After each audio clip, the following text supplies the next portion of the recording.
Немногие задаются вопросом, почему США так активно поддерживали попытку переворота в Белоруссии. Почему они активизировали все свои возможности, всех своих европейских марионеток, чтобы свергнуть Лукашенко?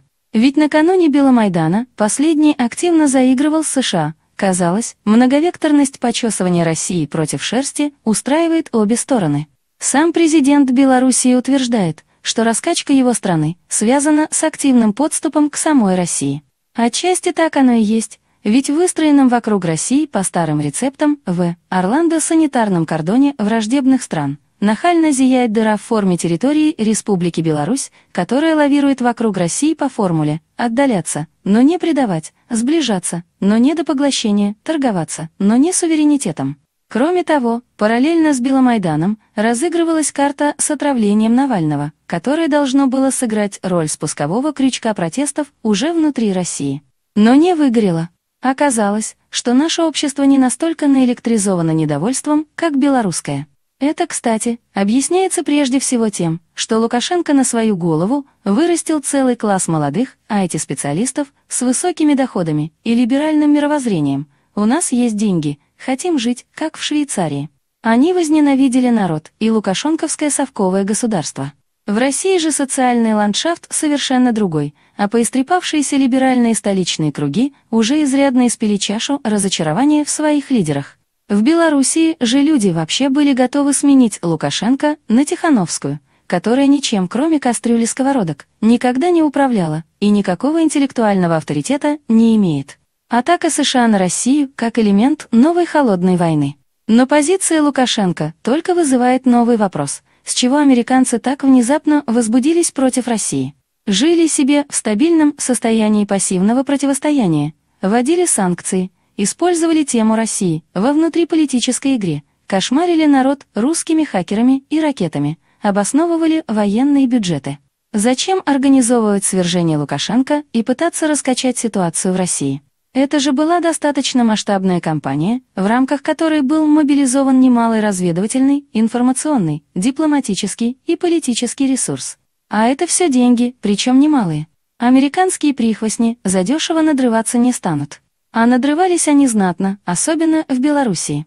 Ответ кроется в более масштабной проблематике противостояния США и Китая. В июле 2020 года Помпео надулся как шар и разыграл фултонского Черчилля. Если мы не будем действовать сейчас, в конечном счете КПК подорвет наши свободы и разрушит основанный на правилах порядок, который наше общество так усердно строили. Если мы сейчас преклоним колено, то дети наших детей могут оказаться бессильны перед Коммунистической партией Китая, чьи действия являются главной проблемой сегодня в свободном мире. Генеральному секретарю Си не суждено вечно тиранить людей внутри Китая и за его пределами, если мы не допустим этого. Речь идет не о сдерживании. Не совершайте ошибки. Речь идет о сложном новом вызове, с которым мы никогда раньше не сталкивались. СССР был закрыт от свободного мира. Коммунистический Китай уже находится в пределах наших границ. Если свободный мир не изменится, коммунистический Китай, несомненно, изменит нас. Не может быть возврата к прошлым методам, потому что они удобны. Защита наших свобод от Коммунистической партии Китая – это миссия нашего времени, и Америка идеально подходит для того, чтобы возглавить ее, потому что наши основополагающие принципы дают нам такую возможность.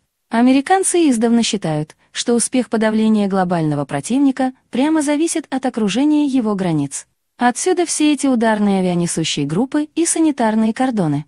Пожалуй, это весьма сомнительная тактика, но ЦРУ и Пентагон свято в нее верят. Таким образом, Россия и Индия, имеющие протяженные границы с Китаем, в текущих условиях играют ключевую роль в американской стратегии новой холодной войны. В США прикинули и поделили все правительства в мире на 3 категории: антикитайские, то есть союзные США, прокитайские, то есть враждебные США, и колеблющиеся. Разумеется, правительство Путина и правительство Лукашенко попали в категорию прокитайских. Следовательно, их необходимо раскачивать и желательно заменить на лояльные США. Стоит обратить внимание, кто первым поздравил Лукашенко с победой на тех самых спорных выборах. Вовсе не друг Путин, а товарищ председатель Си. А в первый день после победы Лукашенко на выборах глава белорусского представительства Международной китайской инвестиционной корпорации по управлению имуществом СИТИК, согласно рейтингу Forbes, находится на 72-м месте в мире по величине активов. Чжан Чжа вручил вечному президенту китайскую золотую чашу, наполненную белорусским зерном, со словами «Этот сувенир символизирует достаток и богатство». А золотая чаша, согласно традициям китайской культуры, символизирует государственную силу и власть. Мы желаем Великой Республике Беларусь большего процветания и могущества под вашим мудрым руководством. На что Лукашенко услужливо добавил, вместе с Китаем. Белоруссия – ключевое звено китайской глобальной инициативы «Один пояс, один путь».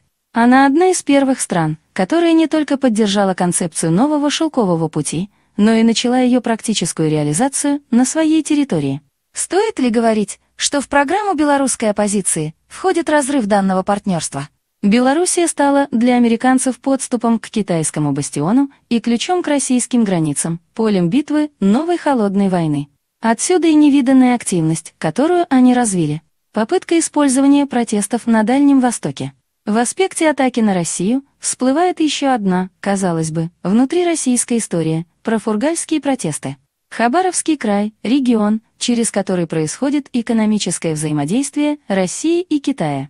Однако его неожиданно возглавил кандидат от ЛДПР, партия Жириновского, самая антикоммунистическая и антикитайская парламентская партия в России. Несмотря на всю антиамериканскую риторику самого Жириновского, в противостоянии США, Китая и ЛДПР на стороне Запада. Жириновский десятилетиями рассказывает, что китайцы захватывают Сибирь, что китайские гиды водят туристов на Красной площади и говорят «это все будет наше» и тому подобное, а когда началась пандемия, Жириновский назвал коронавирус этническим оружием Китая. Последовательную позицию Жириновский занял и в отношении Лукашенко. Во время Беломайдана он выходил с протестом к белорусскому посольству в Москве и выступал за оранжевой революцией. Сейчас там Лукашенко, он сам пришел, но сместить его мы не можем. Избиратели голосуют, если не за него, тогда за прозападных, и мы остались в дураках. И все это последствия от Ленина до Зюганова, они продолжают нами вертеть. Вот Зюганов поддерживает и Кубу, и Северную Корею, и Китай, и Белоруссию, все то, что нам с вами мешает жить. А некоторые из старшего поколения привыкли голосовать за КПСС, но это пройдет. Новое поколение, новая Белоруссия. Когда вчера ночью вышла новая Белоруссия, они даже при Лукашенко родились, но они против него. И Хабаровск, там вышли все возрасты. Бейрут, тоже молодежь вышла. Все равно к 2030 году уйдет все это старшее поколение, и будем надеяться, что везде будет настоящая демократия. Кстати, в программе ЛДПР сказано добиться упрощения получения виз в Европу и США, а также отмены всех санкций в отношении России. Так что ЛДПР – это партия вполне себе лояльная США. Некоторые считают, что Жириновский играет на публику, к его словам не нужно относиться серьезно. Однако эти люди просто плохо учили историю, Муссолини, Гитлера и даже Трампа тоже воспринимали болтунами, играющими на публику. Можно предположить, что история с Фургалом, бесконечно далекая от проблематики новой холодной войны, стала, однако, ее локальным эпизодом. Фургала сняли в том числе потому, что Путину не нужен губернатор-антикоммунист на границе со стратегическим партнером, коммунистическим Китаем. Учитывая бандитскую физиономию фигуранта, удаление короля вторцветмета должно было пройти гладко. Однако внезапно возникла майданная волна за народного губернатора, которую начали активно поддерживать все проамериканские оппозиционеры. В лозунгах хабаровчан быстро затесалась старая добрая формула «хватит кормить Москву». Не исключено, что если бы протесты развивались дальше, то был бы реабилитирован проект Тихоокеанской республики и так далее, разумеется. Проамериканский осколок России на Дальнем Востоке очень бы взволновал Китай. Кстати, в официальной китайской прессе ни слова не было про протесты в Хабаровске, а информация о протестах в Белоруссии давалась только по сообщениям МВД Белоруссии. Зато митинги в поддержку Лукашенко освещались подробно, с многочисленными фотографиями. Сказанное выше не стоит воспринимать конспирологически. Искусственно инспирировать протесты десятков и сотен тысяч людей не под силу даже ЦРУ. Движение огромных масс людей стихийно и вполне объективно. Однако США, имея разветвленную сеть агентов влияния, подконтрольных политических организаций и СМИ, стремятся направлять протесты в выгодное для своей глобальной политики русло. На исходе американской гегемонии мир снова вступил в эпоху конфронтации Запада и Востока, двух полярных политических систем. И все локальные события получают преломление через призму этого глобального противостояния. Китайцы любят повторять, что солнце восходит на востоке, а садится на западе. Значит, у России есть все шансы на место под ним.